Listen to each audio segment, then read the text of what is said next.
इस गांव का नाम रानापुर है। रानापुर की शांत वातावरण में एक समस्या आई थी। गांव की तीन ओर बड़ा तालाब और छोटा सा जंगल था। रानापुर के अंदर जाने और आने के लिए एक ही रास्ता था, जंगल के रास्ते। इसलिए उस गांव में कोई भी अंधेरा होने के बाद उस रास्ते से कोई नहीं जाते थे। गांव वाले भी अंधेरा होते ही उस रास्ते से नहीं जाते। गांव वालों के भय के मुताबिक ही वह रास्ता बहुत ही भयानक था। मार्ग के बीच में कुछ अजीब तरह की प्रतिमाएं थी। आश्चर्य की बात यह है कि वो प्रतिमाएं दिन के समय दिखाई नहीं देती थी, सूर्यास्त के बाद दिखाई देती थी। रानापुर में कुछ समय पहले अंधेरा होते ही जो जंगल के मार्ग से जाता था वो लौटकर नहीं आता था। उसके बाद वो जीवित है या नहीं किसी को पता नहीं चलता था। इसलिए सभी लोग रास्ते को भूतिया रास्ते कहते थे। पता नहीं अजीब सी प्रतिमाएं, क्यों कुछ लोग गायब हो रहे थे, उसका कारण क्या था किसी को भी मालूम नहीं था, सिर्फ एक आदमी को छोड़कर। वे थे उस गांव के बुजुर्ग गंगाराम दादाजी। दादाजी 102 साल के थे और थोड़ा गुस्सैले थे। अगर वो कुछ भी कहते तो गांव के सारे लोग उसके बात मानते थे, गांव के बड़े लोग भी। 20 साल पहले गंगाराम दादा का बेटा अमावस्या के दिन गुम हो गया था। तब से दादाजी की आज्ञा के अनुसार सूर्य अस्त के बाद कोई भी उस भूतिया रास्ते से कोई भी गांव में नहीं आते थे और गांव छोड़कर नहीं जाते थे। अमावस्या के दिन अंधेरा होते ही लोग घर से बाहर भी नहीं निकलते।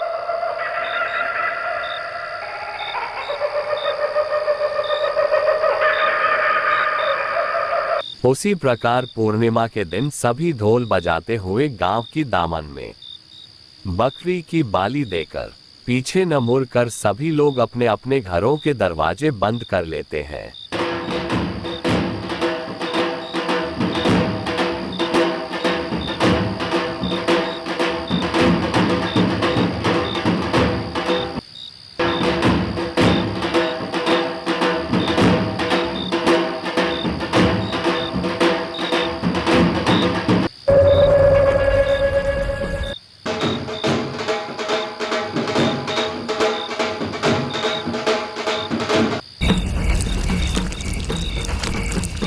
आचार विचार क्यों कर रहे हैं, गांव के आधे लोगों को पता नहीं था। केवल गंगाराम दादाजी को ही पूरी बात मालूम थी। उनसे सवाल करने की हिम्मत किसी में भी नहीं थी। इतने में कुछ समय बाद एक दिन उस गांव में दूध बेचने वाला एक आदमी आया।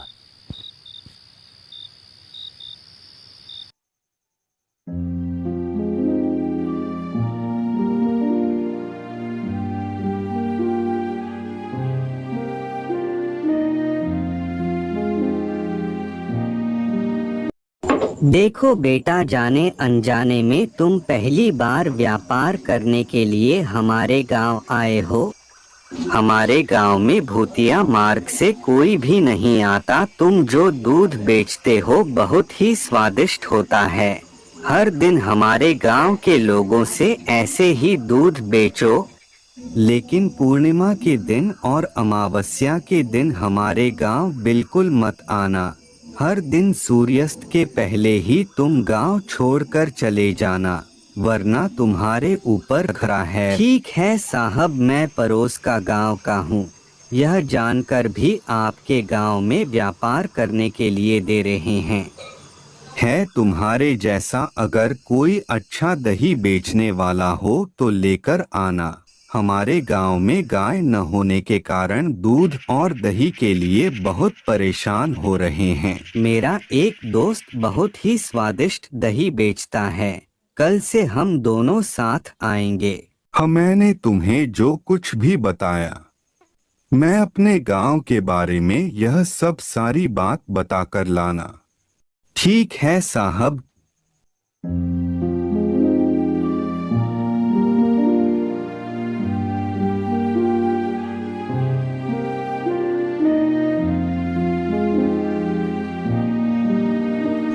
कैसा जंगल है जो दिन में इतना भयानक है। अरे जब मैं पहली बार आया तो मुझे भी डर लगा। इसलिए अंधेरा होने से पहले हमें यहाँ से निकल जाना चाहिए। बाप रे, मैं अकेला बिल्कुल नहीं आऊंगा। डरने के बात नहीं है दोस्त, इस गांव के लोग बहुत अच्छे हैं। दूध और दही ज्यादा खरीद रहे हैं पर उनके नियमों को नहीं तोड़ते। तब तक हमारा व्यापार अच्छे से चलेगा।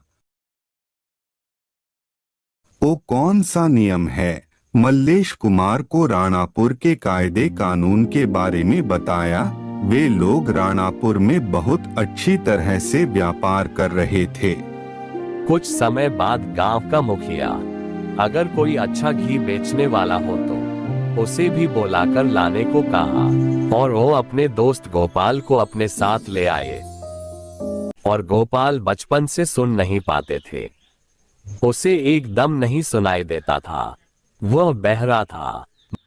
मगर सामने वाला व्यक्ति जब बात करता था उसके ओठों को देखकर समझ जाता था क्या कह रहे हैं।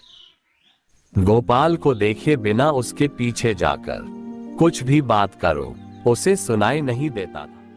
मल्लेश गोपाल को भी राणापुर के गांव के नियम और कायदे के बारे में बता कर ले आया।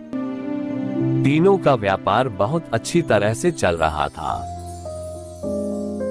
दिनों बाद गोपाल घी बेचकर उस पैसे से एक मोटरसाइकिल खरीदा। रूपलाल और मल्लेश गोपाल से ईर्ष्या कर पूर्णिमा और अमावस्या के दिनों को छोड़कर बाकी दिन दूध दही घी बेचकर आराम से चल रहे थे। किसी भी तरह गोपाल के द्वारा गांव के नियम को तोड़वाना चाहते थे ताकि गांव वाले गोपाल को गांव में ना आने दें। ऐसे में एक दिन मल्लेश अमावस्या है न, गांव के नियमों के अनुसार हमें आज नहीं जाना चाहिए। तुम लोग क्यों जा रहे हो? हाँ, अमावस्या आज नहीं कल है। ठीक है तुम लोग चलो, मैं घी लेकर तुम लोगों के पीछे आता हूँ। ऐसा कहकर घर गया। गोपाल को धोखा देकर दोनों आपस में हंसते हुए राणापुर न जाकर अपने घर की ओर चले गए। इन सारी बातों से अनजान बनकर अपनी मोटरसाइकिल पर घी की मटका रखकर राणापुर की ओर चल पड़ा। गांव में पहुंचकर शीला जी, ताजा ताजा घी बोलिए माता जी, मच्छी महक वाले घी बोलिए माता जी घी। क्या बात है, सबका दरवाजा बंद है, कोई बाहर नहीं आ रहा।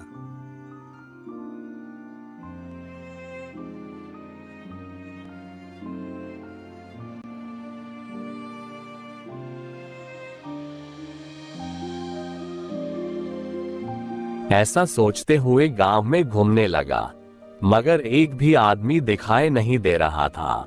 दूसरा कोई चारा नहीं था, इसलिए घर की ओर लौट गया। गोपाल की आवाज सुनकर गंगाराम दादाजी, अरे अमावस्या के दिन आने के लिए माना करने पर भी इस गांव में आया है, बेचारा मर जाएगा। इस रास्ते से मैं कई बार गया हूँ पर मैं कभी इन प्रतिमाओं को नहीं देखा। इस जंगल में इन प्रतिमाओं को कौन रखा होगा? बहुत ही भयानक है।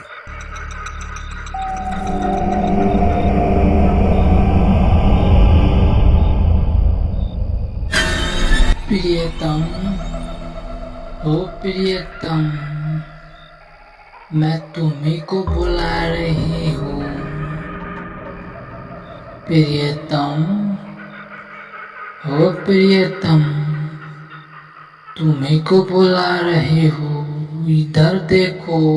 गोपाल बहरा इसलिए चुड़ैल की बोलने पर भी ओ पीछे न मोड़ा।